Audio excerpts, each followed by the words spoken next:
Hi everyone! Welcome to Sulit Reviews. Ilang araw na lang guys at eksaktong 1 month na since na-unbox natin at nabigay ko yung first impression ko dito sa Mi 11. So ito na guys yung full review.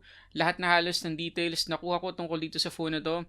At kung gusto nyo malaman kung dapat nyo bang bilhin itong Mi 11, tapusin nyo yung video.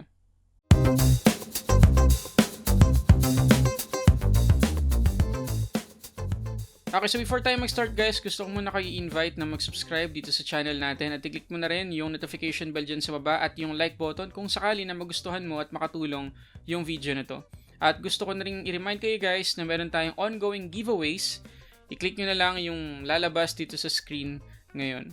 Kung gusto nyo mapanood yung unboxing, kung saan ko nabili, magkano ba, yung temperature niya kapag nag-games tayo or nag-aantuto benchmark, nandun yun sa previous video. Ang pag-uusapan natin ngayon primarily ay yung mga mas madaming sample images tsaka videos sa rear at tsaka sa front camera niya. Pagkatapos nag-uusapan ulit natin kung nagbago ba o nag-improve ba yung temperature nito kapag ginagamit natin siya sa daily activities natin. Kasi meron na tong auto update na natanggap habang ginagamit ko siya. At syempre pag-uusapan na rin natin kung dapat ba nating bilhin itong phone na to based guys sa experience ko at sa mga nakita ko dito sa Xiaomi Mi 11. Okay, pag-usapan muna natin guys yung hindi ko na ibigay dun sa unboxing first impression, which is yung battery life nitong Mi 11. So, hatiin natin sa dalawang grupo guys yung results. Doon muna tayo sa naka 120Hz na screen refresh rate. So, kapag naka 1440p resolution tayo, 9 hours and 31 minutes yung screen on time na nakuha natin. Kapag naman 1080p 120Hz, 9 hours and 44 minutes. So halos magkaparehas lang sila guys pagdating dun sa screen refresh rate na yon. Konting-konti lang talaga yung lamang ng naka 1080p. So kung ang gusto mo talaga ay naka 120Hz na screen refresh rate palagi, I suggest dun ka na lang palagi sa 1440p. Pero yun nga, 9 hours and 31 minutes lang yung makukuha nating SOT. Ngayon dun naman tayo sa second group guys, 60Hz na screen refresh rate. Sa 1440p, ang nakuha natin ay 12 hours and 7 minutes. Kapag sinet pa natin yan sa 1080p, 12 hours and 55 minutes na. So medyo malaki guys yung difference ng 1440p versus 1080p kapag naka 60Hz lang. Talagang tipid sa battery kapag naka 60Hz tayo. So kung sanay naman tayo guys at okay na sa atin yung 1080p, which is common pa rin hanggang sa ngayon, I suggest doon na lang kayo sa 1080p. Kasi yung mga video naman na ipine-play natin usually sa YouTube, sa mga streaming applications, 1080p lang naman talaga. So okay na yun, at least meron kang almost 13 hours na screen on time. Ngayon guys, gusto ko ipakita yung mas marami pang mga sample images at mga video footages gamit yung camera nitong Xiaomi Mi 11. Okay, katulad ng mga nakikita nyo guys sa mga images, accurate yung colors, not overly saturated, hindi din blown out kahit na nasa direct sunlight tayo. Halos same sa quality ng main shooter yung ultra-wide. Usually stand out yung pagka-dark ng image sa ultra-wide lens compared sa ibang mga lens. Pero dito sa Xiaomi Mi 11, halos pantay silang lahat, which is very important sa isang flagship device. Hindi dapat magmukhang ibang phone yung ipinangkuha mo sa ultra-wide shot.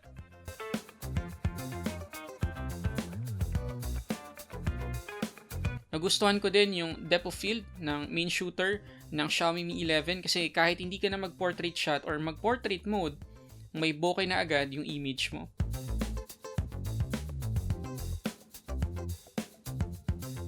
And even sa low light condition, sobrang ganda pa rin ng mga photos.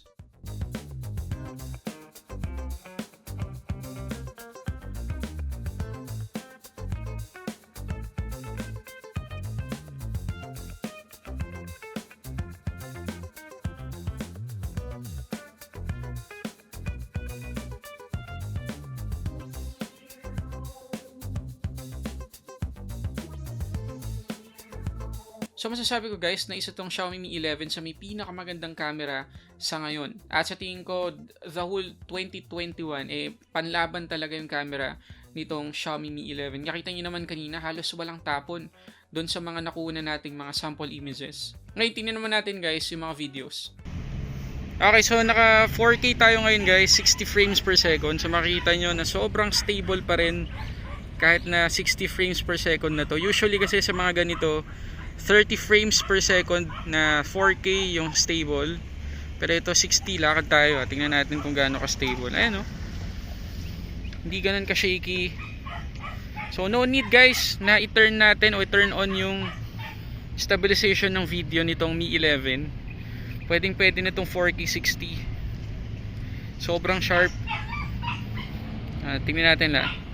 Lapit tayo sa isang subject para makita natin kung gaano siya ka-sharp.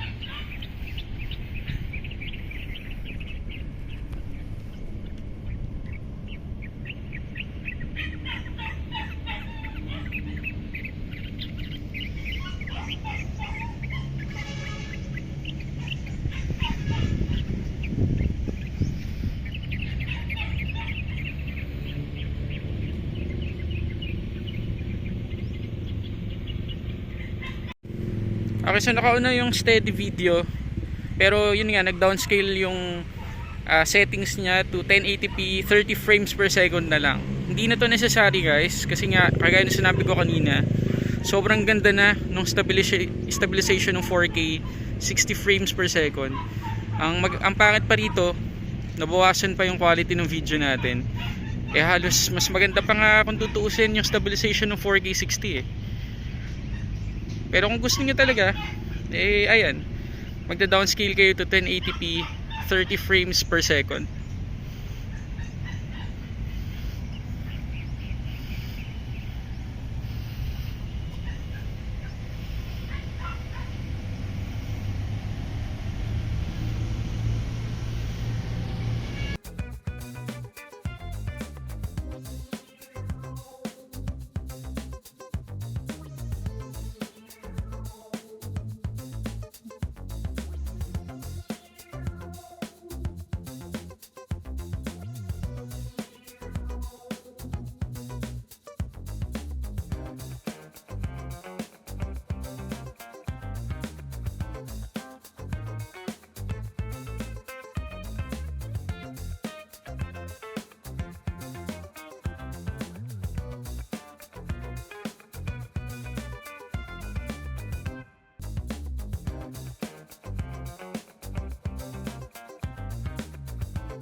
Gaya na pinangako ko guys dun sa Xiaomi Mi 11 unboxing and first impression, magbibigay ako sa inyo ng konting comparison dito sa Xiaomi Mi 11 versus sa camera ng iPhone 12 Pro Max. Para at least magka-idea kayo kung mas maganda nga ba yung camera ng Xiaomi Mi 11 compared sa iPhone 12 Pro Max. So, tingnan natin. So, as you can see guys, parehong maganda yung mga video kahit na sagad 4K 60 yung iset natin sa dalawang phone na to. Pwede nyo i-comment dyan sa baba guys yung mga observation ninyo. Pero as for me, stand out pa rin yung quality ng iPhone. Kita nyo naman mas smooth yung video quality. Walang inconsistency sa liwanag kahit nag-iiba-iba tayo ng angulo. Makikita nyo din na parehong hindi blown out yung dalawang video kahit itutok sa langit. Pero mas maraming details talaga yung nakukuha ng iPhone.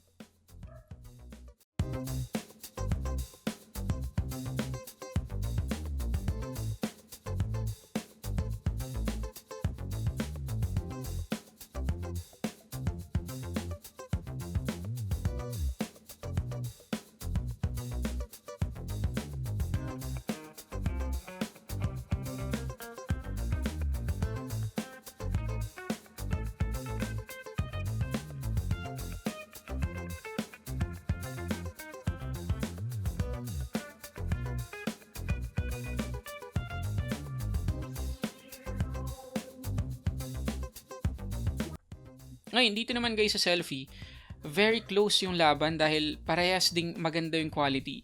Parehong walang tapon. Pero kung titingnan nating mabuti, mas maliwanag, mas sharp din at mas natural yung kulay dito sa iPhone 12 Pro Max. Don't get me wrong ha, maganda yung quality nung sa Mi 11. Pero mukhang may pulbo na kasi yung mukha ko dito sa Mi 11 to the point na parang hindi na halos makita yung pawis ko.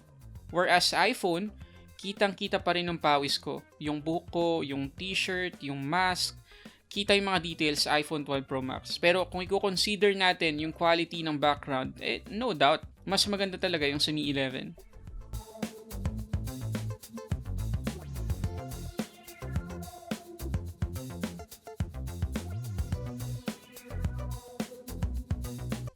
Okay, so dito na tayo guys sa elephant in the room o yung pinakamalaking issue nitong Xiaomi Mi 11 at yan yung heating issue niya at yun yung nakita natin dun sa unboxing and first impression. So sa almost 1 month na nasa akin guys yung phone na to, na-resolve ba nung auto update na na-receive nitong Mi 11 yung heating issue? Well, hindi. Andito pa rin guys at medyo nakakabahala talaga yung heating or yung temperature ng phone na to kahit dun sa mga simple task lang na ginagawa natin. For example, kumuha lang ako guys ng ilang mga sample photos, ng mga videos dito. Ang init talaga ng phone na to.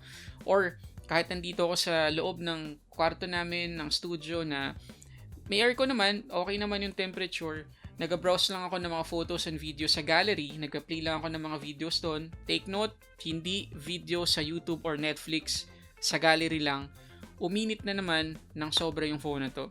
To the point na hindi ko na kailangan guys i-check doon sa infrared scanner para masabing mainit siya. Kasi sa dami guys ng mga nahawakan naming phone, alam namin kung yung heat na napoproduce ng isang phone ay alarming o hindi.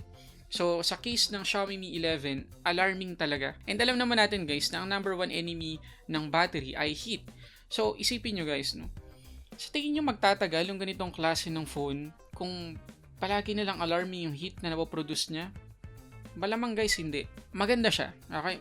Flagship performance sa maraming aspect yung phone na to. Maganda yung camera niya. Nakita niyo naman kanina. Maganda yung display. Outstanding yung display nito guys. Maganda rin yung build quality. Halos lahat nandito na sa phone na to. Yung pinakabagong Snapdragon chipset, andito rin. 5G na rin. So almost perfect.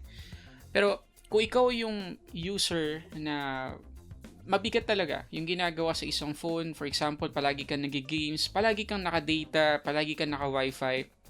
I suggest, skip mo na lang to. Hintayin natin or abangan natin yung susunod dito sa Mi 11. Baka mas maganda yung pagkakagawa doon ng Xiaomi. Baka meron tayong Mi 11T or Mi 11 Pro or Mi 11T Pro. Di natin alam, abangan na lang natin. Pero para sa akin guys, hindi sulit itong Xiaomi Mi 11 para sa price niya. Dahil dun sa heating issue na yon, I'm sure hindi tatagal tong phone na to kasi maapektuhan talaga ng heat yung battery number 1. Para sa akin hindi sulit itong Xiaomi Mi 11. Hindi ko mai-recommend sa inyo na bilhin niyo yung phone na to. Take note guys ha. Sariling pera namin yung ipinambili namin dito sa Xiaomi Mi 11. So medyo nakanganib na mahirapan kaming ibenta itong phone na to dahil sa hindi ko siya mai-recommend sa inyo. Pero okay lang. Kasi mas importante yung kayo. Kasi pinanood nyo itong video na to para makapag-decide kayong mabuti kung dapat nyo bang bilhin itong Xiaomi Mi 11. And I think dun sa mga nakuha kong mga data guys, hindi talaga. So yun muna guys, sana nakatulong tong video na to. Kung nakatulong, please hit the like button below. At para sa'yo, sulit ba itong Xiaomi Mi 11? Paki-comment dyan sa baba. So yun muna guys, maraming salamat sa panonood para sa samot-saring unboxing reviews. This is Sulit Tech Reviews.